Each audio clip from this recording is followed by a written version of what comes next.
Hello students, welcome to Max நேரம். இன்னைக்கு நம்ம 11th standard Max chapter 10 exercise 10.3ல 27th question y equal to e power x cos x ன்னு கொடுத்துருக்காங்க. First நம்ம question வந்து பாருங்க e power x ஃபார்மேட்ல தான் இருக்கு. இதை நம்ம டிஃபரன்ஷியேட் பண்ணோம்.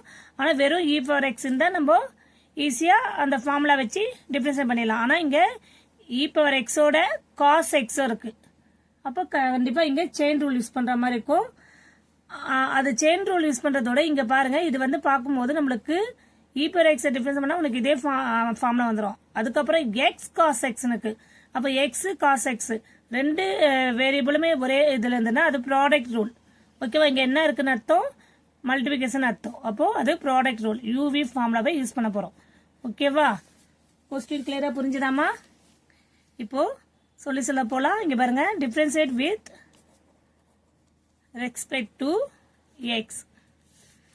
இப்போ நம்ம யூவி ஃபார்முலால தான் பண்ண போறோம். ஃபர்ஸ்ட் என்ன பண்ணோம், இ பவர் எக்ஸ் டிஃபரன்ஸ் பண்ணா நம்மளுக்கு என்ன ஆகும், இ பவர் எக்ஸ் காஸ் எக்ஸ் தான் வரும். அங்க இங்க வந்து எக்ஸ் பதிலா எக்ஸ் காஸ் எக்ஸ்னு இருக்கு, அதனால அதை அப்படியே போட்டோம். அதுக்கப்புறம் செயின் ரூல் யூஸ் பண்ணோம். திருப்பி அகைன் டிஃபரன்ஸ் பண்ணுறோம். முதல்ல இ பவர் எக்ஸ் பண்ணியாச்சு, அதுக்கப்புறம் உள்ள இருக்கவங்கள டிஃபரன்ஸ் பண்றோம்.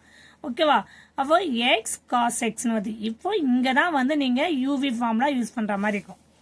கிளியர்? இப்போ நெக்ஸ்ட் என்ன பண்ணலாம், e power x cos x UV formula உங்களுக்கு தெரியும், u into V dash plus V into U dash. அப்போ யூ வேல்யூ என்ன, x plus V value V value வந்து cos x. Cos x difference பண்ணா நம்மளுக்கு மைனஸ் சைன் எக்ஸ் தெரியும். Okay, plus V value என்ன cos x plus sorry into x difference பண்ணா 1. Clear? Next step என்ன பண்ணலாம், நம்ம இ பவர் எக்ஸ் சாரி இங்க எக்ஸ் விட்டு பாருங்க காஸ் எக்ஸ் எக்ஸ் இன்ட்டு மைனஸ்னா மைனஸ் எக்ஸ் சைன் எக்ஸ் ஆயிடும். cos x into 1 cos x ஆயிடும். ஓகேவா, ஃபைனல் ஸ்டெப் என்ன பண்ணலாம், therefore dy by dx equal to e power x cos x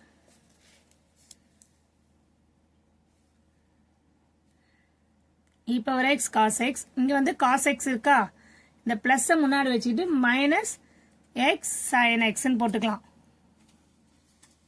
ஓகேவா, கிளியர் ஸ்டூடெண்ட்ஸ்? ஒண்ணுமே இல்லாம இங்க பாருங்க நம்ம இ பவர் எக்ஸ் டிஃபரன்ஸ் பண்ணா நம்மளுக்கு இ பவர் எக்ஸ் தான் வரும். ஆனா இங்க எக்ஸ் மட்டும் இல்ல எக்ஸோட காஸ் எக்ஸும் இருக்கு. அப்போ இது யூவி ப்ராடக்ட் மெத்தட்ல வந்தது. அப்போ யூவி ஃபார்முலா போட்டுலாம். ப்ராடக்ட் ரூல் ஃபார்முலா யூஸ் பண்ணா U into V dash plus V into U dash, அவ்வளவுதான். சைன் காசை டிஃபரன்ஸ் பண்ணா மைனஸ் சைன், எக்ஸ் டிஃபரன்ஸ் பண்ணா 1. ஓகேவா, அவ்வளவுதான். ஸோ ஃபர்ஸ்ட் வேல்யூ பாசிட்டிவ் எடுத்துட்டு நெகட்டிவ் பின்னாடி போட்டிருக்கோம், அவ்வளவுதான். Cos x minus sine x sine எக்ஸ்ன்னு போட்டிருக்கோம். Clear students? Thank you students.